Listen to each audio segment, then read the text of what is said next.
Assalamualaikum warahmatullahi wabarakatuh. Halo semuanya, balik lagi dengan saya Muhammad Alamsyah.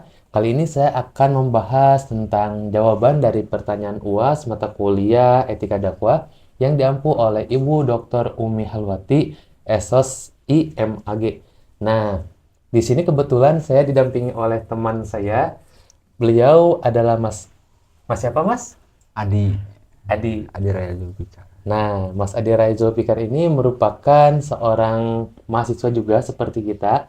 Dia merupakan mahasiswa dari ilmu hadis UIN Sunan Gunung Jati Bandung semester 5.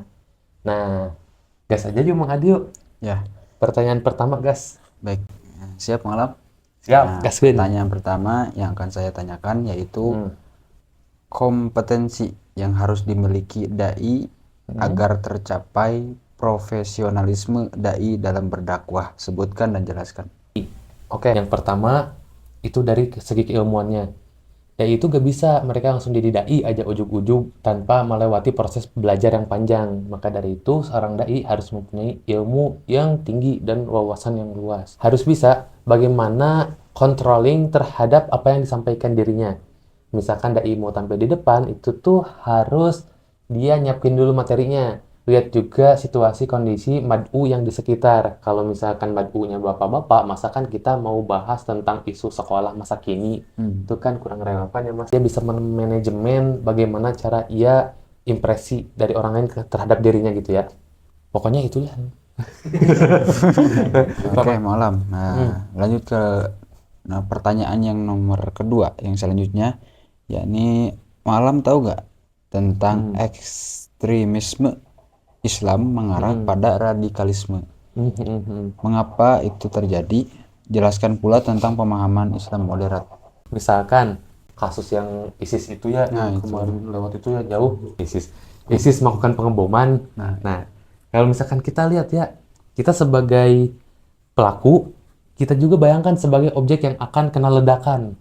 Itu bagaimana kerugian dan barangkali itu. ada nyawa juga ya Ya, yang itu kena. contoh kecilnya malam. Dan juga Bener ya. ada contoh lain Apa tuh? seperti sekarang, di zaman sekarang, kalau zaman dulu itu mengislamkan orang kafir, Hmm. kalau sekarang kan mengkafirkan orang Islam. Islam. Nah, itu pentingnya adanya prinsip moderasi beragama itu.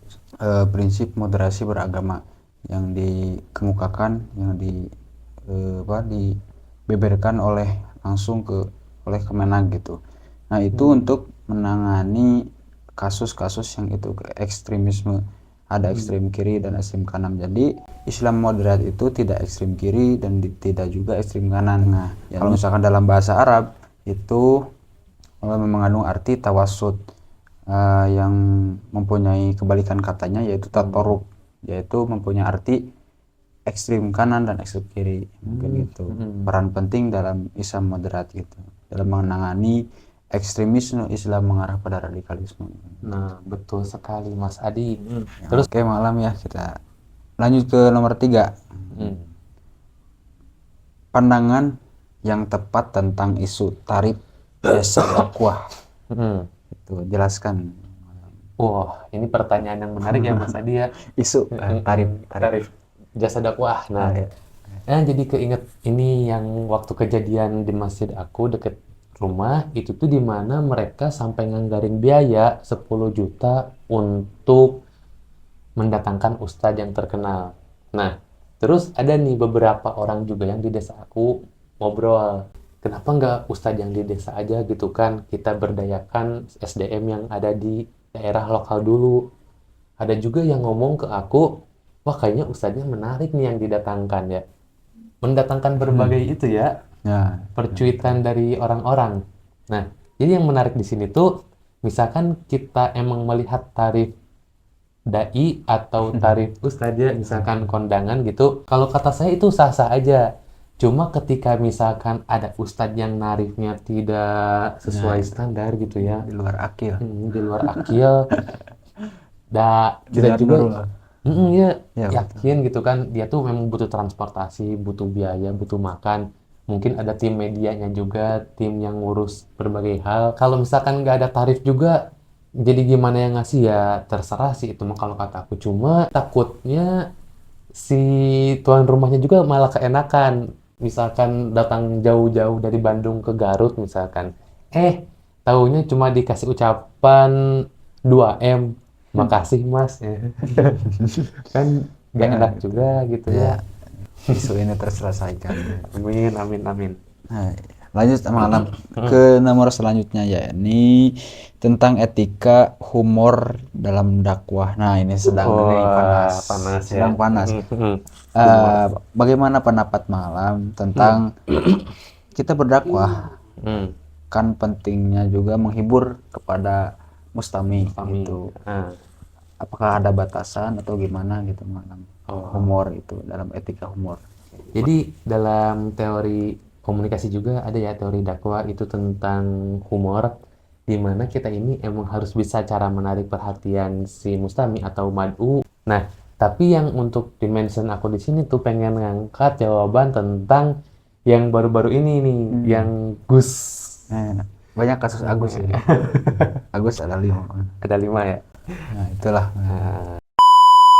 Jadi kalau misalkan kita lihat humor di sini, orang yang udah paham tentang humornya mungkin akan ketawa. Tapi ketika ada orang yang belum paham humor yang baru datang misalkan, ih kok gitu ya humornya? Malah kan ada sampai ustadz tuh yang bilang sampai goblok lah, anjing lah gitu kan ya di dalam dakwahnya, dalam ceramahnya gitu. Nah itu kan agak berbahaya juga ya. Cuma kalau misalkan kita lihat bukan hanya dalam tekstual tapi kontekstual, misalkan di situ ya, misalkan menganjingkan orang-orang yang apa itu misalkan Israel ya. Kalau gitu kan nggak manusiawi kan mereka udah wajar ya gitu kan ya. Wajar. Ustadz ngomong gitu juga. Tapi kalau misalkan kita kontekstualnya juga emang ke ranah yang cukup berbahaya, mohon di stop gitu ya. Karena berpengaruh ke karir juga ya, kan ya. Gitu. Bisa berpengaruh. Humor ya, kita balik lagi ke sisi yang positif. Itu tuh emang sungguh menarik sekali dan sungguh dibutuhkan. Kenapa? Kalau misalkan kita tidak menyisipkan humor di dalam ceramah kita, itu tuh bisa jadi si audiensnya ada yang ngantuk, Ngantuk, ada yang bosen. nah, ada yang bosen. Emang saya sendiri ya sebagai ilmu hadis tahu gitu Rasulullah SAW itu humornya itu tidak berlebihan. Oh, Niatnya itu kan menghibur orang lain. Contohnya seperti menghibur nenek-nenek kan.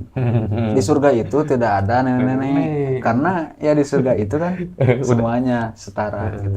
Bagus mudah lagi. lagi ya, ya. Itu. Bener banget. Jadi seperti itu. Jadi ada batasannya humor. Sesekali bener. Oke, kita lanjut Oke, Mas. lanjutlah. Lanjut. Nah, ke nomor selanjutnya ya. Ini tentang ini malam sosok dan gaya berdakwah salah satu dai di tanah air. Nah, bagaimana gambaran Mang Alam gambarkan gitu, deskripsikan oleh Mang Alam tentang sosok dan gaya berdakwah salah satu dai di tanah air. Pengennya aku tuh ngambil ustadz yang ada di daerah lokal aku pengennya tuh.